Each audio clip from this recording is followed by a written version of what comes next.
let their imagination run wild. Like, hey, is it even possible for AI to do something like this? Come to me with your wild imaginations, and I'll let you know if it's possible. And if it's not possible, I'll tell you how long we have until it probably is possible.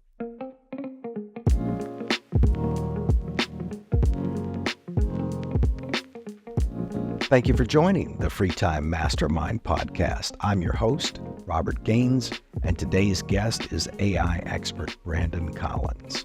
Brandon shares with us his experience in helping companies leverage the power of artificial intelligence across their entire operation. We talk a little bit about the future of artificial intelligence. We even delve into being a digital nomad and one of the best cost-saving moves I think that a person can do, a concept called geoarbitrage. I'm going to start off a little bit different on this one. I want to thank you for your service. And, we had initially reached out to each other talking about being a military veteran. So I'm going to hit you with a completely non-business question that I get asked a lot for my time in the military. And I wonder how you feel about it as well. So people ask me, were you disciplined before you got in, or did the Army kind of straighten you out, so to speak? So how did that affect you when your development from where you were before as a civilian and then your, let's say, your first 2 years in the military? I had a decent amount of discipline before the military. I was very involved in sports, so I was kind of used to taking orders from people in authority, my coaches and everybody that I worked with. Just about the only thing that I wasn't really disciplined about when I was before the military was like doing my homework in high school. Right. But I was always doing my workouts. I was always showing up on time. I was always a stickler for time. I hated it when I wasn't on time and always felt bad. But yeah, I mean, I was a normal teenage kid. I wasn't perfect by any means, but I wouldn't say the military like straightened me out. I mean, it made me better, but I don't think I was like that bad to begin with. That's a good point. I think something you said there is a common trait amongst a lot of entrepreneurs, not to glorify people that aren't quote unquote good in school, because most entrepreneurs are very strongly self-educated. They read the things that they're interested in. They're just not interested in the things they know that they may or may not apply over the course of the rest of their life. And that seems to be pretty consistent. Also, too, with the somebody had asked on one of the Facebook chat groups that is for podcasters. And she asked a question. She said, is it important to post your podcast consistently? Now, I don't think she has an interview style like I do. And I just simply said, and I hope they didn't think that I was being sarcastic, but I just said, I don't know of a single successful operation, whether it be a product, a service, or a company, that grew exponentially because of inconsistency. Look at McDonald's, not the greatest hamburger in the world, but you can go to San Diego, you can go to New York City, you can go to Miami. It's pretty much exactly the same hamburger. Yeah, So it's the exact same thing. And that you go in there, it's the exact same restaurant. All the logos are the same. People are dressed the same. The food's the same. And yeah, you know what you're getting when you walk into a McDonald's. It's not a secret there. that's right. That's right. So I think there's a success in that discipline, the punctuality, the consistency. Even the visual artists that I've known, the painters and even musicians, the ones that show up to the gigs on time, they get called back, they get booked. So I think there's this prevailing misconception that you have to be somewhat flaky to be successful in more artistic endeavors. And I don't think that's true, because the artists that I know that are at the top of their game, they're all very disciplined and very much on time. So that's good. So I like you, went into the military with a certain level of organization about certain things. I think the organizing of personal goods, personal materials, the foot locker and the wall locker, I think they got me a little bit straightened out on that. But I had already went in knowing how to polish my shoes, but rolling my socks and putting them all in a row, no, that wasn't going on at home. So yeah. Definitely. Yeah, no, I always, I don't know. I was diagnosed with adult onset ADHD. Maybe I was just never like looked at for ADHD. I've always had it, but yeah, when I was growing up, things were a mess all the time. My closet would be clean, and then like half an hour later, it's a disaster. So I was always going through this cycle of cleaning my room, and then the room was just somehow, a hurricane went through, and then I was cleaning. My mom and dad were like, you need to go clean your room again.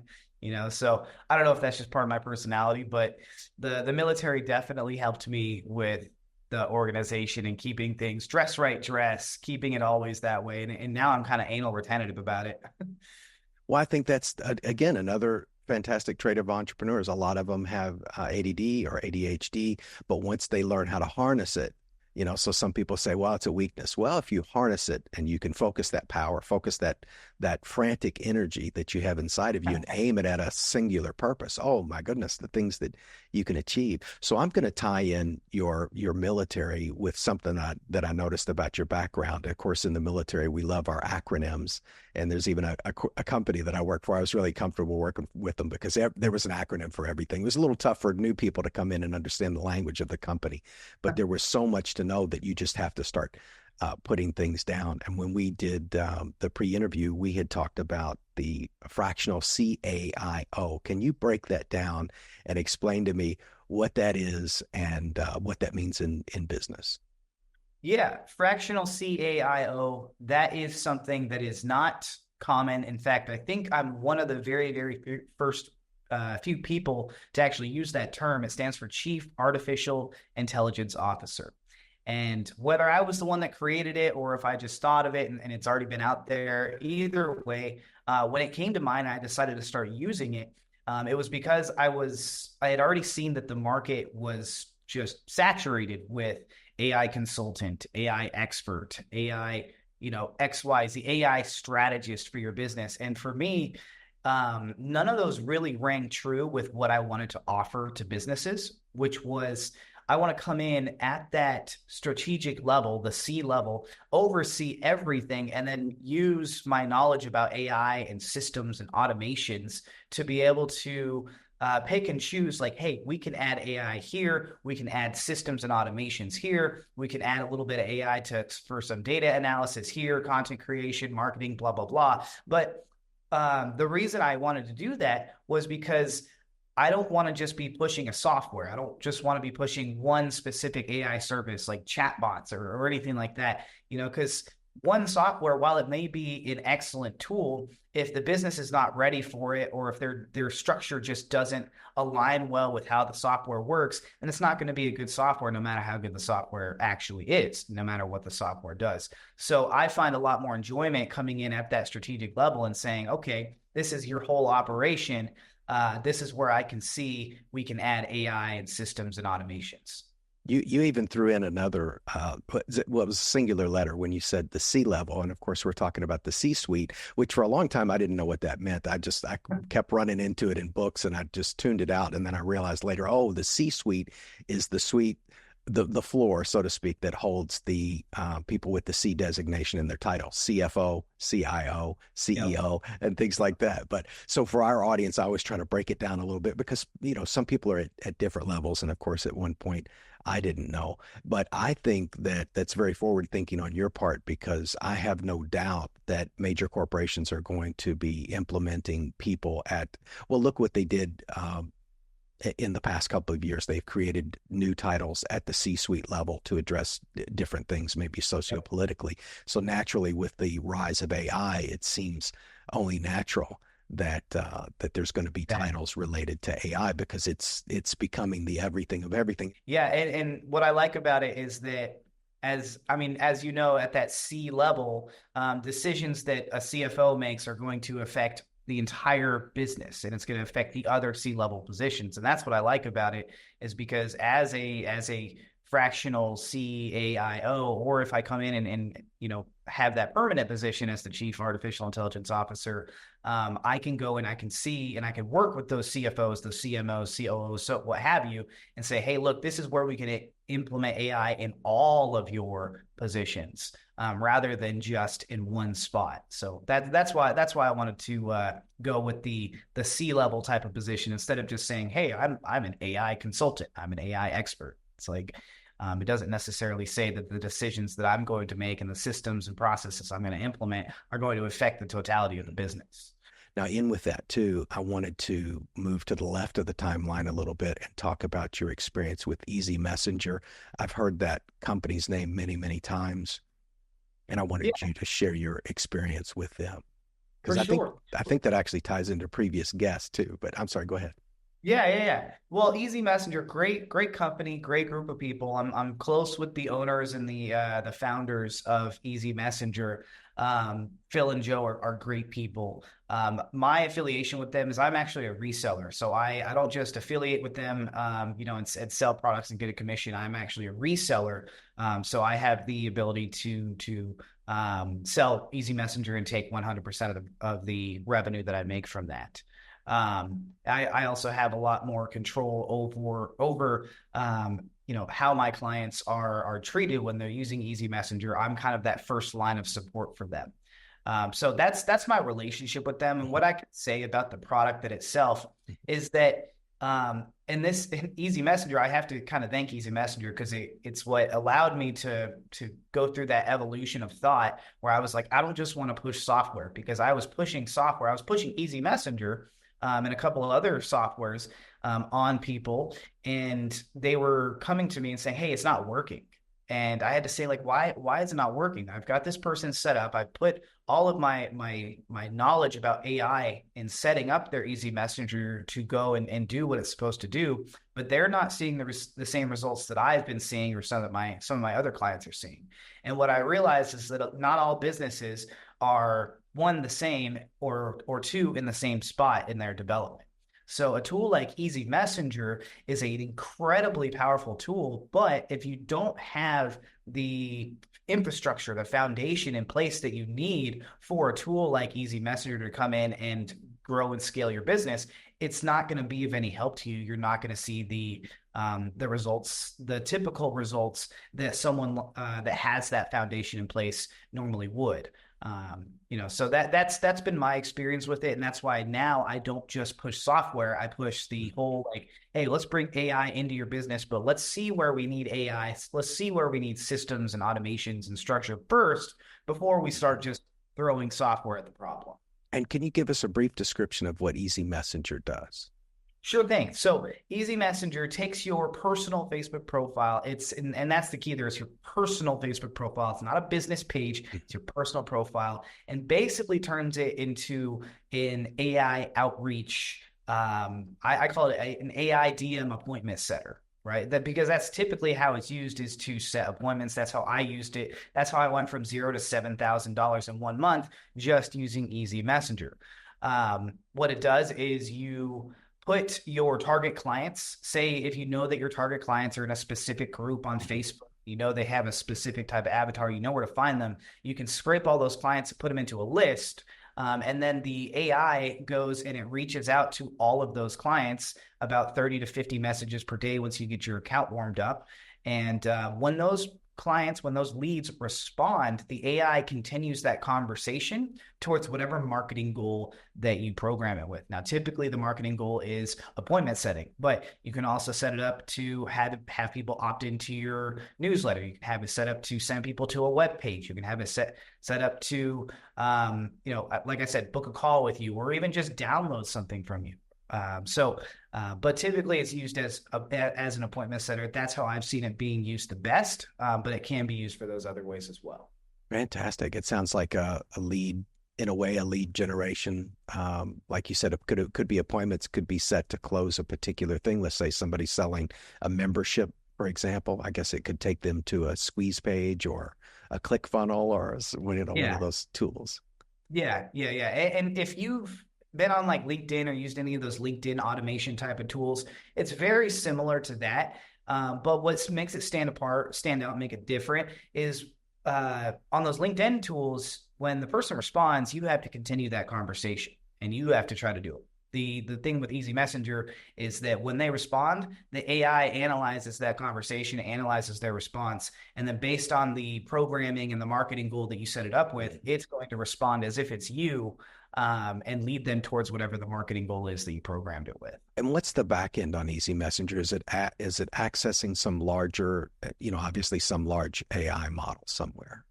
Yeah. Right now, it is accessing GPT-4. So Okay. when you go through the setup process, you'll need to set up an API so that it can talk to GPT-4. And then, yeah, to handle its conversations. To my knowledge, I believe the developers on it are trying to get the API set up for GPT-4o, the newest GPT that came out.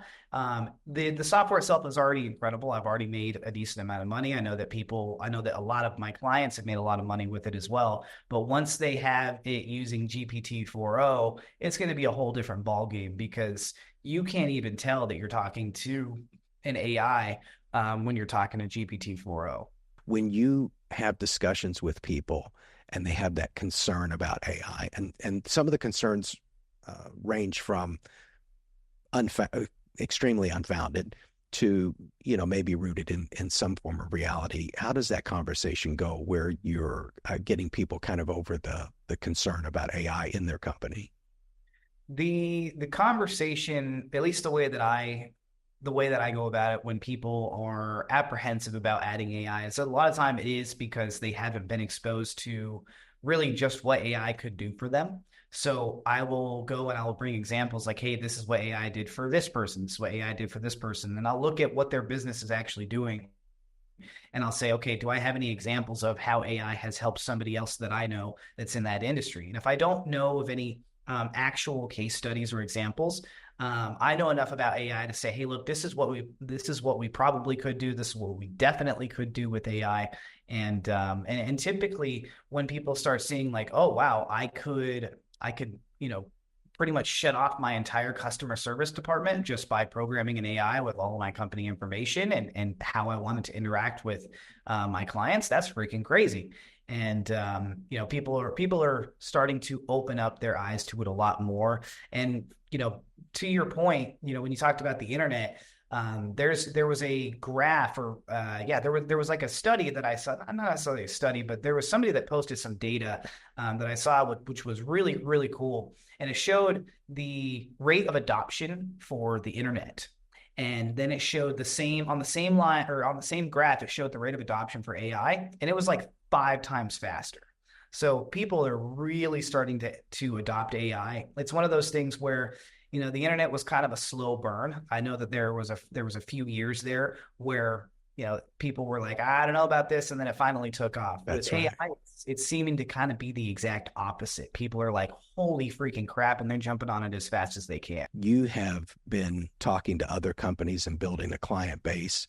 Where are you seeing the greatest impact on their operations that you can bring through AI? The greatest impact. Well, I'm working on quite a few different projects, so it would kind of depend on the business. Now, I would say for small businesses, the greatest impact is going to come in the form of content creation and then just general marketing. And content creation could be anything from like social media, like content, social media posts to full on like email newsletter copy. And heck, even like website copy, blog writing, stuff like that. So content creation, the ability to create content at scale a lot faster and a million percent cheaper than it would be if you were to pay somebody else to create that content for you. So that's the first one. The second one is going to be through what's it called through marketing, right? So tools like Easy Messenger, tools like Engagement Monster. Engagement Monster takes your profile and it automatically comments on posts that come across your news feed. The best thing about that is it increases your Facebook algorithm so that the content that you post, more people see it. So I love that tool. However, both of those tools, or anytime you're using an AI tool, it's a double-edged sword because if you're not using it correctly, if you're not prompting it correctly, if you're not interacting with it correctly, you might fast track your way to ruining your reputation because it's very, it can be very, very inauthentic. And there are ways with AI to make it sound authentic and make it sound like it came right from your mouth, or by using it the way that you talked about, using it for research, using it to give you ideas and inspiration, and then you take the ball home after that. So content creation and marketing are probably the best ways that I see for small business owners. But for some of the other projects I'm working on, we're using AI in a wildly different way. Thankfully, too, in this era, where we're constantly bombarded with different messages all the time. I think the sting is less now than it was maybe 10 years ago, where, there's only so many news channels, and then, something gets caught on the news cycle, because what I've seen is even during some controversies, people tend to quickly move on to the next thing and the next Oh thing. yeah, yeah. People have a very short memory these days. With the amount of information that we receive, people have a very, very short memory. Even if they were enraged at something, you'll find that like 2, 3 months later, it's like it never happened. That company, that business, that person can go on and do exactly what they were doing again, and until they do something to enrage the crowd again, it's like that person didn't do anything wrong in the first place. One of my favorite questions to ask people is, what do you wish your clients knew before they contacted you? So in other words, something that would help you communicate with them better if they knew beforehand. What do I wish they knew before they contacted me?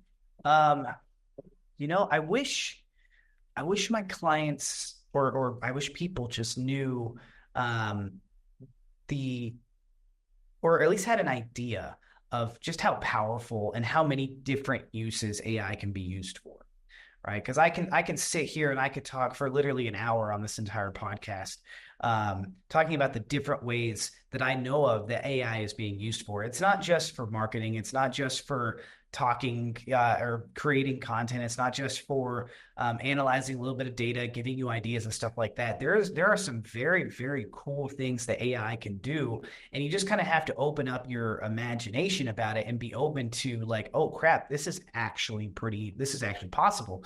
And I would say we're about 3 years away from what's called generative AI. This is AI that can think and form new ideas for itself on automatically. So it's basically it's compared to having consciousness. So we're pretty dang close to that already with ChatGPT 4.0 and the things that it can do. But what I would encourage people to do if they're even thinking about AI before they come and talk to me is to just be open about what AI can do. And kind of let their imagination, almost like they're a child, let their imagination run wild. Like, hey, is it even possible for AI to do something like this? Come to me with your wild imaginations, and I'll let you know if it's possible. And if it's not possible, I'll tell you how long we have until it probably is possible. That's a great point. I wonder too that sometimes the people that I've worked with in the past that provide software as a service, SaaS, which that comes up a lot on the podcast. One of the things that the people that I talk to that are either providing software as a service or they're in the consulting end of the business, a lot of them struggle with helping the brand new entrepreneur. And I think part of that problem is I see that people just starting out, they don't have an audience. They don't have Facebook followers. They don't have subscribers on YouTube. They don't have customers. They might have a great product, whether it be a physical product they make in their house, something that's made offshore in China, or a software product.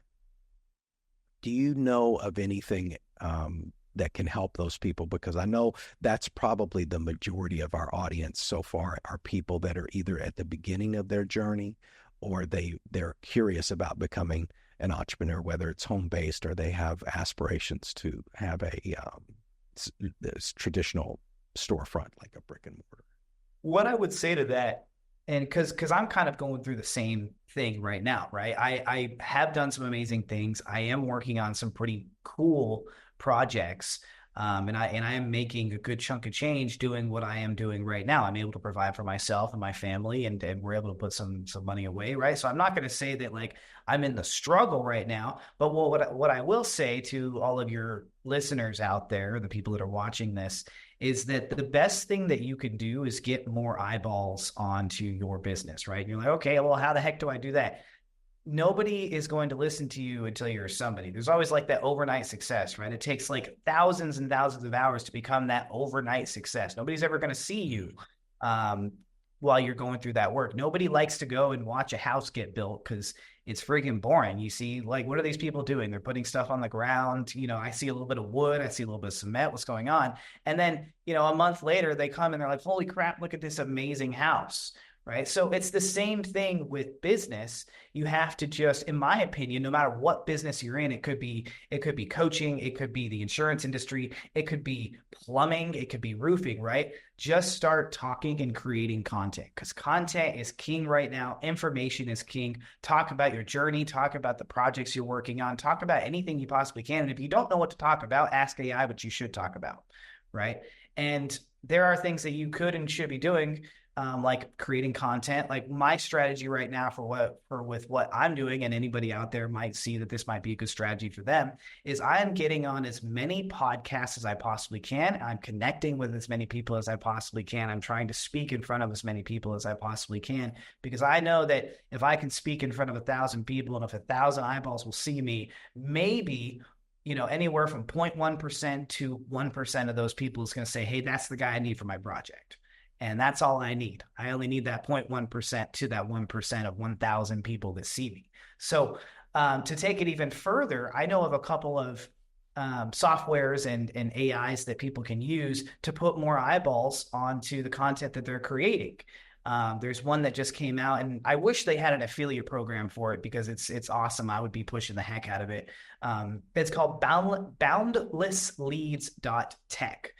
And what it is if you have a website, this thing will go into your website, and you pay I think it starts at like $20 a month, but they'll start doing AI driven SEO for your website.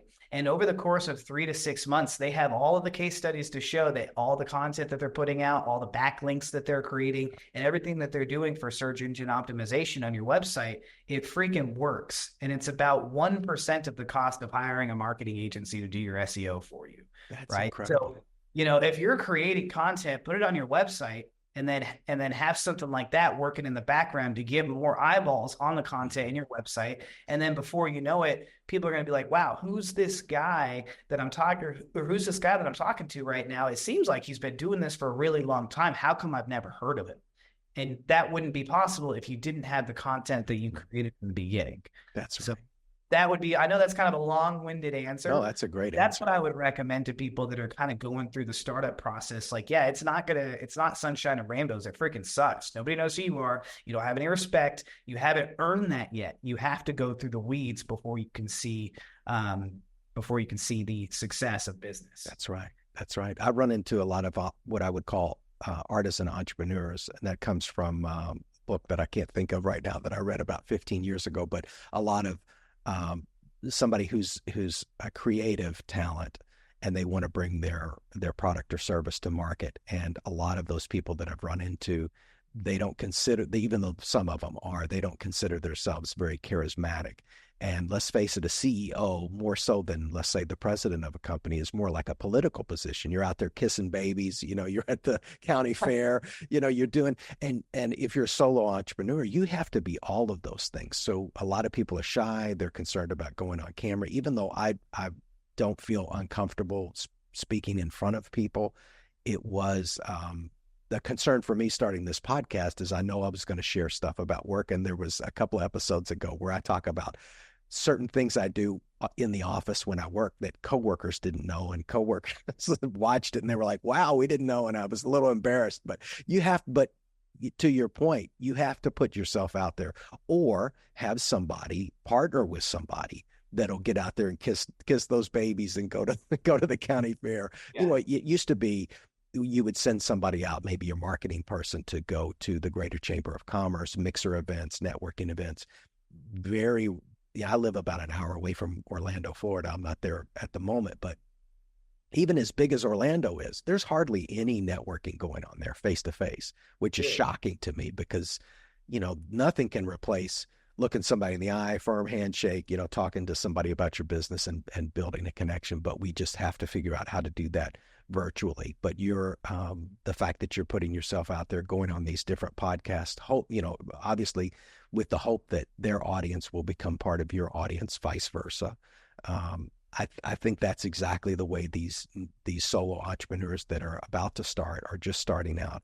They have to get in front of a lot of different people. And if they're not comfortable in front of camera, they need to partner with somebody who is. But I mean, obviously, you're doing dual duty. You are the face of the company and the brains of the company, so you have to put yourself out there. How many podcasts do you think you've been on so far? In the last in the last month, I would say 4 to 6 weeks, since I really decided that that was how I wanted to grow my business, was through having these engagements on podcasts where I can give value and talk about what I do, and like I said, provide value. I would say I think I've probably been on like 20 podcasts That's in the that's last like month. It's like every day or every other day I'm on like 1 to 2 podcasts per day, and it's great because as these people are editing these podcasts and getting them published, I'm able to take that and put it onto all my channels. I just started a YouTube channel, and all I do with that YouTube channel is I just take the content from these podcasts and I throw it up there. I'm not even trying to market it. I'm not trying to promote it. YouTube is doing all that for me. I already have 4 subscribers, and I know that it's going to be a slow burn. And since I've been on 20 podcasts already, I've already gotten booked at a live speaking engagement in Las Vegas. I'm happy fantastic. to have more opportunity that comes with it, and it's just that, like you said, kind of in the beginning of this conversation, consistency. I'm just consistent with it, and if you stay consistent with it, what's it called? It's a house is built brick by brick. That's Journey right. of 1,000 miles begins with a single step. So I just keep going and keep going, and then it was like, bam, here's a speaking engagement. And I know that I'm just going to keep doing what I'm doing, and I might get another and another and another. And before you know it, all of this content that I'm gathering is just going to be out there. And I think about people like Alex Rambosi. I think about people like That's right. Gary Vee, people like Russell Brunson that are always just putting out content. And it's like, yeah, maybe I won't be, a billionaire like these people. However, I know that I can become the authority in the AI space because right now there's no one out there that's putting out as much content that I am about AI. That's fantastic. And you bring up Gary Vee because it made me think of something. The episodes where I get comments and personal texts and things like that about, and this goes back to the military. I'll tie it in for just a second. So, of course, leaders in the Army, I can only speak for the Army. I've only served in that branch, but the leaders there have to be, you almost have to appear that you're perfect. You can't show any weakness or vulnerability, and you have to kind of pretend like you know everything. Well, in social media, you have to, it's been my experience. I'm not in the advice business, but I realized I had to drop some of that because where I'm getting the most quality contact with people is believe it or not, is when I share the humanity and sometimes the vulnerability. So the episodes where the guest gets me to open up, which wasn't my plan, I'm trying to get them to open up. But if you think about every movie, every book, anything that's ever kind of moved you, somebody had to kind of bare their soul a little bit. So plus I didn't want to be the guy that was, standing in front of the Learjet and I'm this guy and I've got a Bugatti. That's has never been an aspiration for me. But it's funny when I show, you talk about my mistakes and my vulnerability, I get so much more positive feedback on that than trying to present myself as an expert. However, I will say too, all of those this channel and of course your appearance on all of these other channels are a great credibility builder. The speaking engagement is a great credibility booster for you too. Now, what other sources of media, audiobooks, books, anything kind of in the works with regard to that? Yeah, I have. I actually wrote a book. I released it a little over a week ago on June 1st called Using AI Like a Pro. I don't want to say all my knowledge, but I put in a good chunk of my knowledge because I'm learning every day. And after I wrote that book, I've continued to learn more and more. So up until the time where I wrote that book, I put all my knowledge into it. And the book is designed to take you from beginner slash non-user of AI to, what I would consider AI prompting expert. It's very, very heavy on prompt engineering because AI it's almost like learning a new language, right? You have to talk to it correctly. Otherwise, if you're not talking to it correctly, you're not going to get the output that you want. AI is an amazing thing. Right now, it will do exactly what you tell it to do. So if you give it garbage, it's going to give you garbage. Likewise, if you give it what it needs to hear to be able to give you the results that you want, it's going to give you some gold. It's going to give you a lot of good nuggets. So I go through in that book how to set up your prompt, how you need to think about your prompt. I don't just give you prompts that you should use. I teach you how you should think when you apply AI to any situation, and how you should structure that prompt based on any business or any industry or any situation that you're in. And then I even take it a step further, and I talk about coding symbols that you can and should use with your prompts to tell AI, hey, I want you to look at this part of the prompt this way, and then I want you to look at this part of the prompt this way. And you can use these coding symbols to structure your prompt. And you'll find that once you start using that AI, it's almost like this is how we communicate with AI, even though right now it's not at that conscious type of level. But this is how we communicate with AI to say, hey, this is how I want you to interact with the input that I'm giving to you. And since I learned that, and since I started applying it, the output that I get from ChatGPT every single time is almost exactly what I want. And even when it's not, I teach in that book how to refine these prompts and debug these prompts and recognize hallucinations. Hallucinations is when AI just goes off the wall and it says something that's just completely irrelevant or completely misunderstands what you're trying to get out of it and what you're saying to it. So, yeah, I have a book, and I'm working on a few more right now. I just redid that book, but a medical version of that, because I'm working with a medical school in Colorado to create a AI intro to AI course for medical professionals. And then I'm also working on a couple of courses as well that should be out here in the next month or so. That's fantastic. When I prepped for this show, sometimes I'm concerned about filling the hour, but this one I wasn't worried. I thought the trouble was this guy, he's doing so many different things. What are we going to hit on? Because you're involved in a lot of things that I'm also personally interested in, and we'll get to some of that in the wrap up. But since you are my first, I think you're probably my by the time this airs, you'll be my fourth or fifth author that I've had on, because I kind of did a run like a month of authors.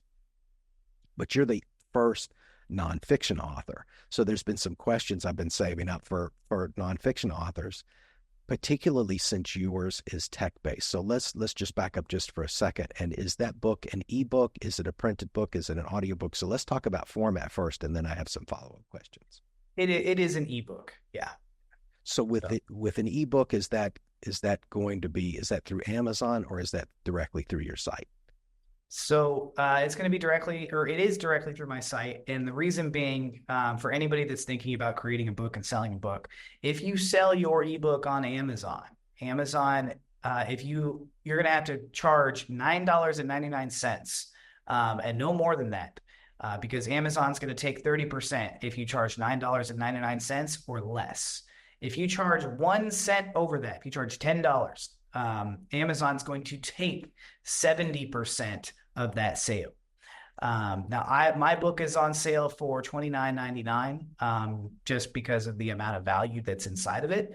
It's not conducive to me to sell that book on Amazon and only get a 70% or only get a 30% cut of the amount of value that's in that book. So all of the authors out there, hey, if you're going to make books, if you're going to make ebooks, just make sure when you sell them on Amazon, you don't sell them for anything more than $9.99, and be prepared to only get 70% of $9.99 for all your hard work and dedication that you put into that book. And two, I think that's through Amazon's KDP. I forget what that acronym stands for. It's Kindle something, but anyway, that's the mechanism. So they use kind of ACX for the audiobook, which they also, years ago, Amazon bought audible.com, and yep. KDP is the Kindle, kind of the version there that they do for producing the ebooks. The other thing that you have an advantage, particularly with your subject matter, that makes it more sensible to be on your own website instead of Amazon's ecosystem, is that particularly in tech related subjects, you need the material to be evergreen, and you have the ability to go into that book at your whim and update those changes. And I think that's because I want to sell mine on Amazon, but again, mine's got a pretty heavy tech element. So I'm trying to decide whether should I just put it on KDP and then keep the evergreen material going on a separate web page. Lead magnet. Let's be honest here. Why we're Yeah. producing this work? Because that book is showing your expertise. It's a demonstration of your expertise, and you being a fan of Hormozy, he says, practically give the information for free, charge for the implementation. Is that also part of your strategy? Yeah, definitely, definitely. For the information and the value that I put into it, I think it's well worth it. And I can teach you in that book how to make AI sound just like you. I can teach you how you should be prompting. I can teach you how you should be thinking when you're implementing AI. But if you want it done for you, and you focus on actually growing your business, you focus on your vision, and you focus on interacting with your clients and customers, then bring me on, and I will handle all of that AI implementation, the systems, the automations, the software programming. I'm developing a SaaS right now for a client. So even developing SaaS isn't out of the question when I am working with people. So yeah, if you want me to implement for you, you're gonna have to hire me, but I will give pretty much all my information for free.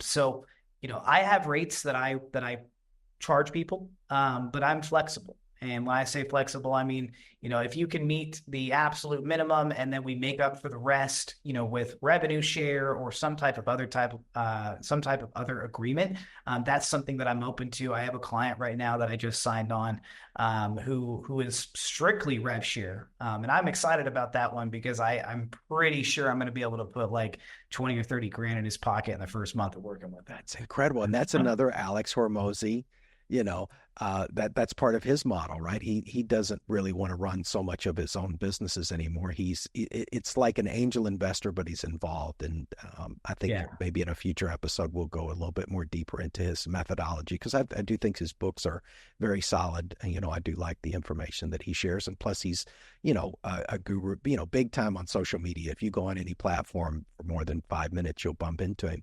As Yep. we start to wind up, I wanted to bring up something that's a thread across a lot of the guests that I've had. I've had a lot of people that are from other places, living in other places, and some people from the U.S. living somewhere else. I usually ask this question at the beginning, but I'll ask it now. Where in the world are you? I live in Cancun, Mexico. And I don't want the readers or the listeners to think like, hey, I made it. I sold all my stuff, and I have my dream house here in Cancun. I live in Cancun because I fell in love with a Mexican woman about a year and a half, 2 years ago, and then we met online, and on a whim, I went and saw her, and we ended up really liking each other, and now we're married. So after that, it was a lot easier. Unfortunately, the immigration process for getting people into America legally is fairly lengthy Yes. and definitely very costly. So it was easier for me to just come to Mexico, where she grew up in Cancun, and now I live here, and I run my business out of my house here in Cancun.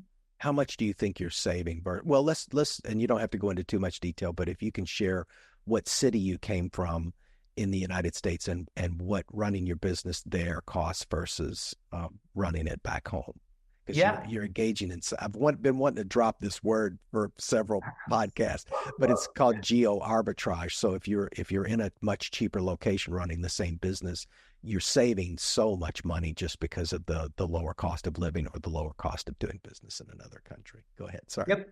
Yep. Cancun and Mexico in general, or other parts of Mexico are even cheaper, but I would say Cancun is about a third of the cost of living.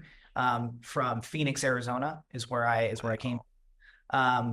Just to put it in perspective, I have a three bathroom house here in Cancun. I pay $1,000 a month for it. Come on. It's Oh my it's gosh. incredible, and I'm 25 minutes away from a beach that looks very similar to my background.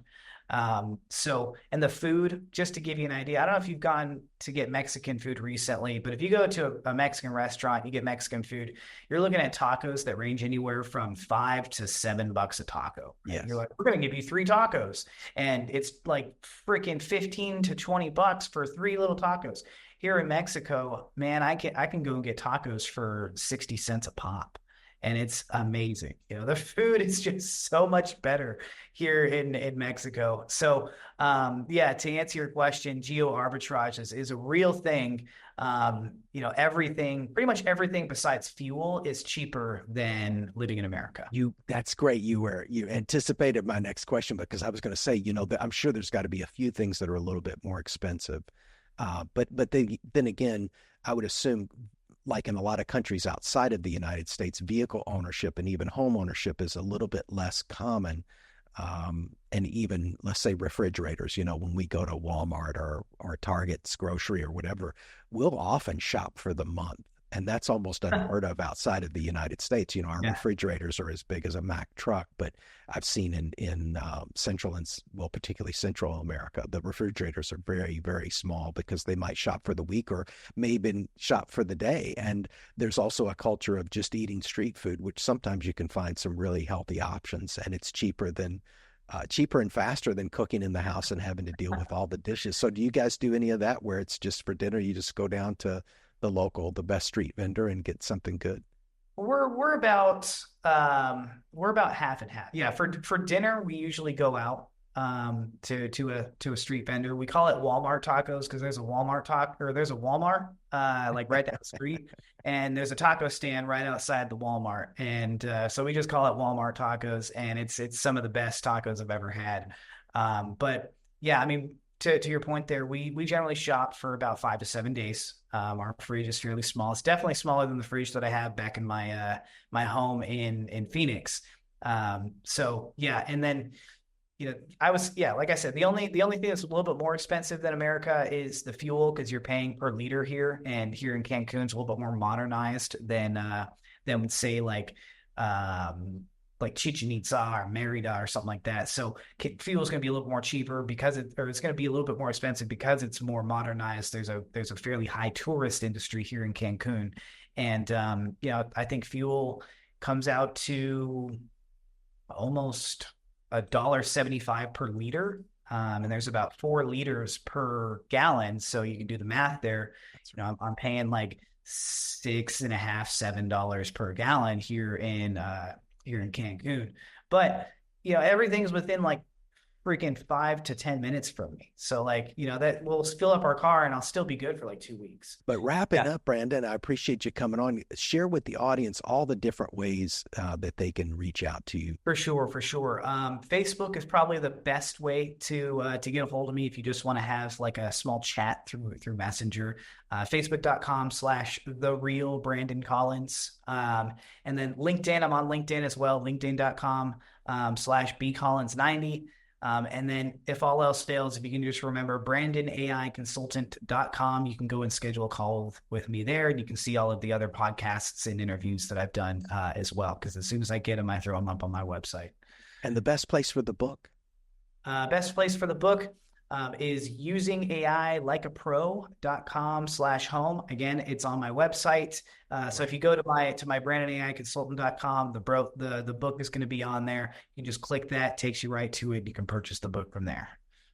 That's fantastic. I really appreciate you coming on. Great to spend time with you. Thank you, Brandon. I appreciate your time. Thank you. Have a good one. Thank you for joining us on the Free Time Mastermind podcast. I'm your host, Robert Gaines, and we appreciate you stopping in and checking out the channel. If you would, please click like, subscribe, hit the notification button, leave a comment, share the video with someone. We've got some fantastic episodes coming up. Also, too, for today's guest, check out the description to find out more about them, and also look at the links that we've posted below that for ways to get connected with us. Thank you so much, and we'll see you next time.